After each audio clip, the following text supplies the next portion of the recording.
नाशिकमध्ये रात्रीपासून मुसळधार पाऊस सुरू आहे। नाशिक शहरासह गंगापूर धरणाच्या पाणलोट क्षेत्रात पाऊस सुरू आहे। गंगापूर धरणातून 5447 क्युसेक वेगाने गोदावरीत विसर्ग सुरू आहे। नदीकाठच्या लोकांना प्रशासनाकडून सतर्कतेचा इशारा देण्यात आलेला आहे। पवन येवले आमचे प्रतिनिधी आपल्यासोबत जोडलेत। पवन, काय सांगाल? नक्कीच नाशिक शहरासह गंगापूर धरणाच्या पाणलोट क्षेत्रात काल रात्रीपासून सुरू असलेल्या मुसळधार पावसामुळे गंगापूर धरणाच्या पाणी पातळीत वाढ झाली आहे आणि त्यामुळे गंगापूर धरणातून गोदावरी नदी पात्रामध्ये मोठ्या प्रमाणात पाण्याचा विसर्ग जो आहे तो करण्यात आलेला आहे आणि त्यानंतर आपल्याला गोदावरी नदीची ही परिस्थिती सध्या पाहायला मिळते। आपण या ठिकाणी जर बघितलं तर गोदावरीचं रौद्र रूप जे आहे ते आपल्याला पाहायला मिळतंय। गोदावरी नदी ओसंडीत वाहू लागली आहे। रामकुंड परिसरातील अनेक मंदिरं जे आहेत ते पुन्हा एकदा पुराच्या पाण्याने वेढले गेल्याचं आपल्याला पाहायला मिळत आहे।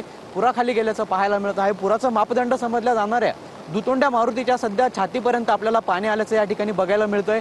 आपण जर बघितलं तर आपल्याला अनेक जे मंदिरं आहेत ते या पुराच्या पाण्यामध्ये गेल्याचं पाहायला मिळतंय। नाशिक असेल, त्र्यंबकेश्वर असेल, त्याचबरोबर गंगापूर धरणाच्या पाणलोट क्षेत्रात गेल्या 2 ते 3 दिवसांपासून संततधार पाऊस सुरू होता। मध्यरात्रीपासून मुसळधार पाऊस असा नाशिकमध्ये पडू लागला आणि त्यामुळे मोठ्या प्रमाणात अजूनही हा पाऊस सुरू राहण्याची शक्यता आहे। धन्यवाद पवन, तुम्ही दिलेल्या या माहितीसाठी।